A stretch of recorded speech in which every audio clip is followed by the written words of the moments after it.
going on, everybody? Welcome into the Bulls Report. My name is Patrick Siepman, and coming up on today's show, we're going to be looking at the 2025 NBA Draft and discussing 5 prospects that the Bulls could take at pick number 12. Now, all of these guys are very likely to be drafted by the Bulls, so we'll deep dive on all of them here in a second. But the NBA Draft, less than a week away. Next Wednesday, we have our newest member of the Chicago Bulls, and we are going to be going live for this event. So make sure you guys hit that subscribe button. We're actually only 12 subscribers away from 12,000 subs here on YouTube. So if you guys have not already, please go down there, hit that subscribe button, and also tune in for our live draft coverage here on the show next Wednesday. All right, so the Bulls obviously have a major need at the forward and center position, and that's kind of what's going to highlight our 5 draft targets here. And my number one guy throughout this whole process has been Derrick Queen. Now, I am more of a fan of Malawach, the center from Duke, but I just think it is incredibly unlikely that he falls to pick number 12. And that leaves Derrick Queen, the next best center up there, the position of need for the Bulls. And also, I think this would be, a BPA play at the same time. Now, he is an incredibly skilled big man.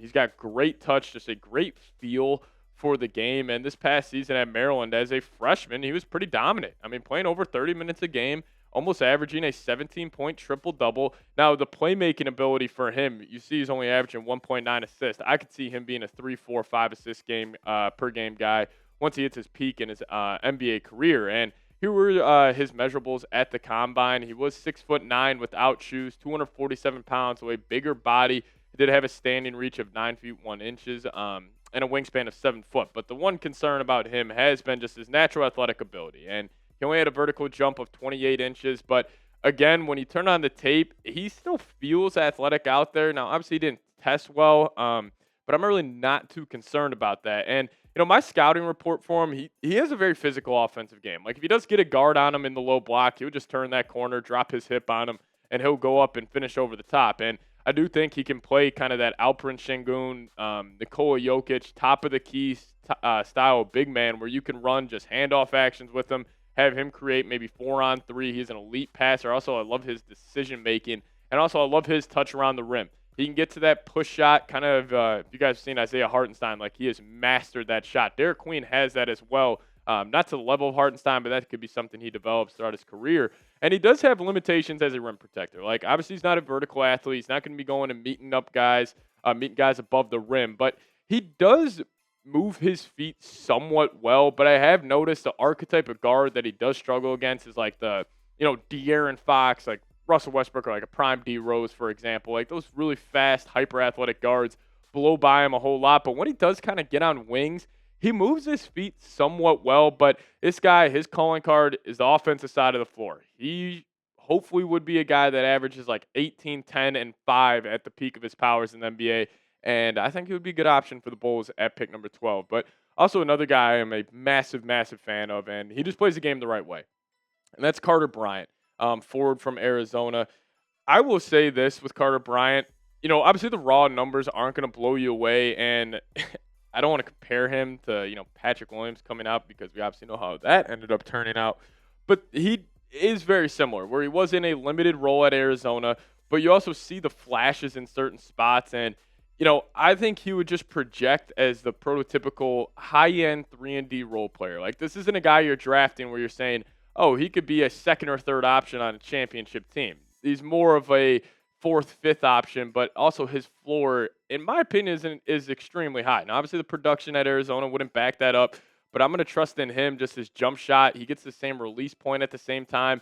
He's also a smart team defender. Just little things I noticed about him just getting to the help side, getting in the right spot, flying around in rotation. Like all the little things on the basketball court, I feel like he does that very well. And he plays his ass off. He plays 110% every single time, and I really do believe that's a skill. Because if everybody could do it, they would. But Carter Bryant's one of those guys. He busts his ass every single play. And I think at pick number 12, like, you would put him next to Modest Buzelis. I honestly think their games would complement each other very, very well. You would have 2 lengthy wings that can be very switchable defensively. So he has honestly been flying up draft boards, and I could see a situation where he's also not there or not available at pick number 12. But if he is, I would love for the Bulls to draft him. But you guys let me know. Name a player the Bulls need to draft this year.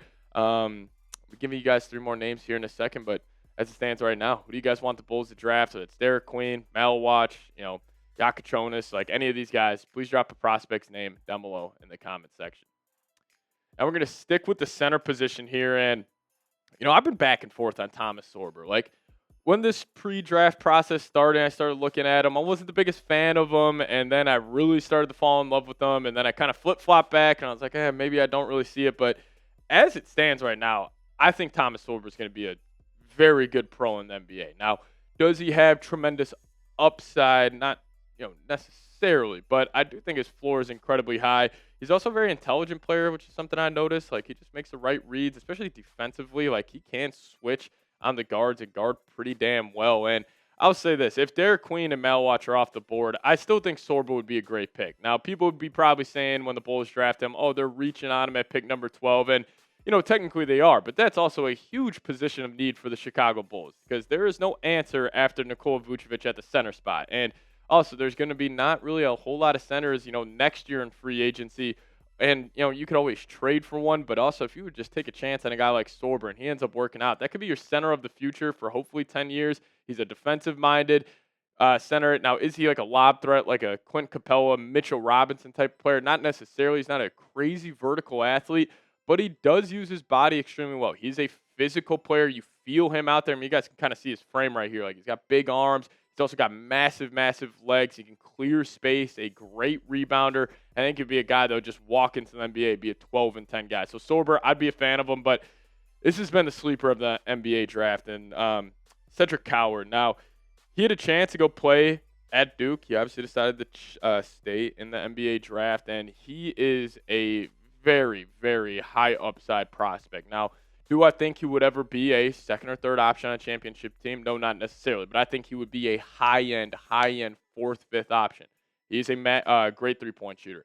Catch and shoot ability, top-notch. I love his form as well. He gets that same release point every single time, and he's also a great athlete. He's great at finishing at the rim, which also leads me to his off-ball upside because if he is an elite catch-and-shoot three-point shooter, and he's also a great cutter as well, a smart cutter whenever a guard's driving, and he feels like, maybe not comfortable with that shot, he'll just cut to the rim, back cut the guy, and he's got the athletic ability to finish over the top and defensive upside.